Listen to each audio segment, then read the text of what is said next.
Hello, my dear learners. I hope you're doing well. You're welcome to our 17th lesson in integrated science. And we are at the concluding end of the topic light energy. And you are expected by the end of the lesson to be able to explain why an object at the bottom of a pond appears closer to the surface. 2. State uses of reflection and refraction in real-life situations. Yes, by way of revision, my dear learners, in our previous lesson we looked at the meaning of refraction of lights as a change in direction of lights as it travels from one medium to another medium of different optical densities, or the bending of light ray as it travels from one medium to another medium of different optical densities. We also look at diagrams illustrating refraction of lights, one from air to glass or water, and two from glass to air. We said that the diagram is drawn in such a way that when incident lights or incident ray travels from a less dense medium like air into a more dense medium like water, the refracted ray in the second medium moves towards the normal, resulting in smaller angle of refraction than the angle of incidence.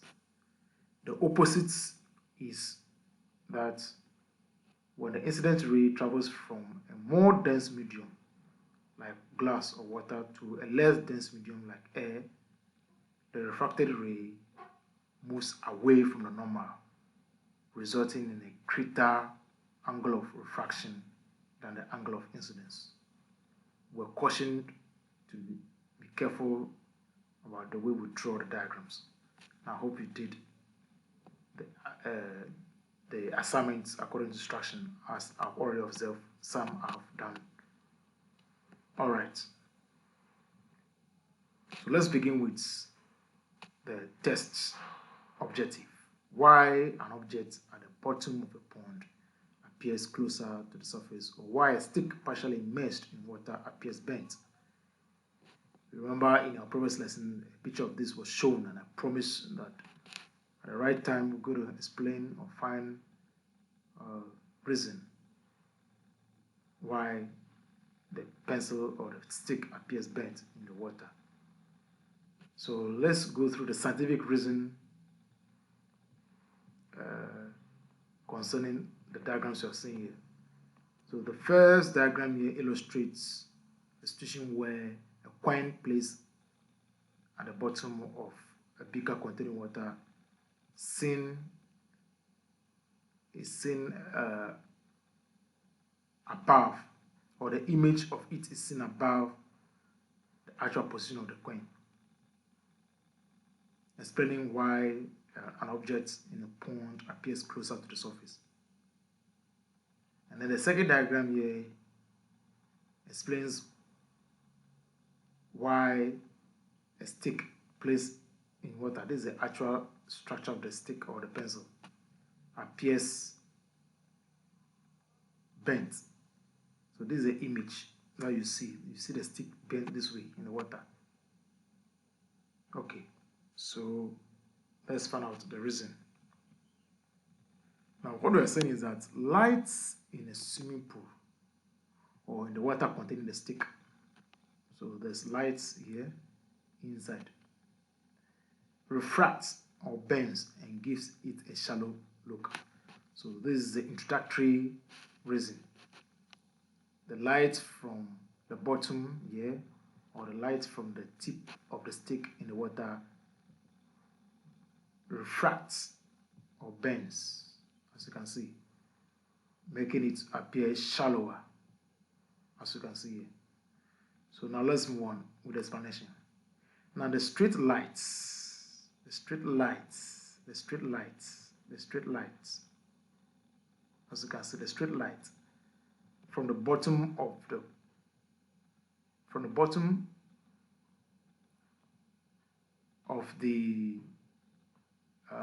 pond. There's a mistake here, from the bottom of the pond or from the tip of the stick, refracts or bends at the water surface. Let's take note. Refracts or bends at the water surface, causing refraction of light. Now, when it bends, a virtual image, that's an image formed by the apparent intersection of light rays from an object, or as a result of light rays from an object appearing to meet, as we look at in our previous lesson. A virtual image of the bottom or from the stick is formed above the actual bottom of the pond or the tip of the stick in the water. So let's go over.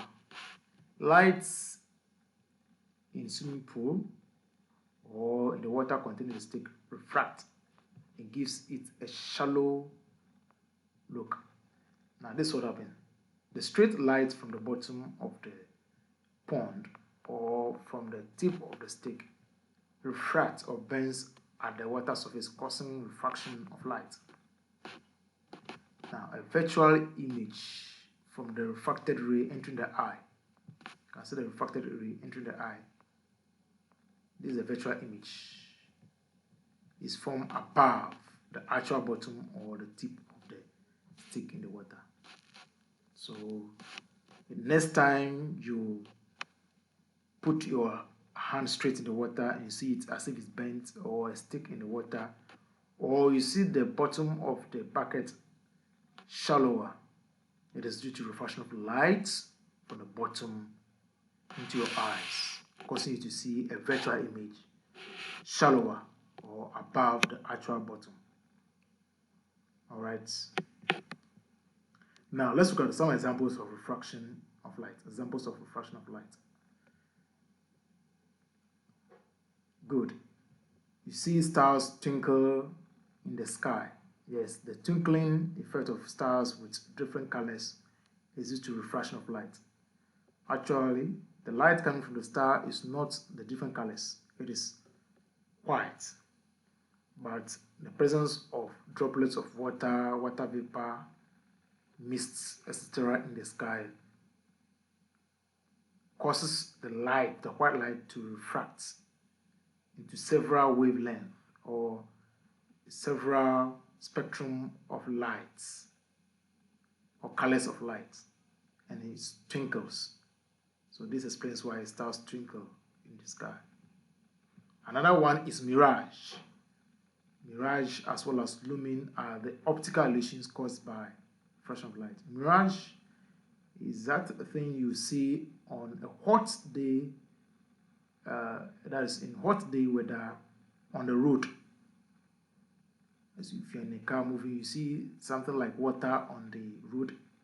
When you are getting closer, you see it disappear. That's what we call mirage. It's like a glass of water. All right. Then, as we already explained, light in swimming pool refracts and gives it a shallower look when the straight light strikes it at the bottom and bends at the water surface, causing refraction of light. And the rainbow formation, this is a very good example. Rainbow formation as well as prism are also major examples of refraction. So is a prism. Now, this is how rainbow is formed. After a heavy rainfall, we have suspended water droplets in the sky. Now, when the sun appears, the white light from the sun is dispersed or scattered by the drops of water still suspended in the sky by the presence of refraction of light. So when that happens, this white light is dispersed into several unique colors call what we call the rainbow colors, and it forms that arc that you see.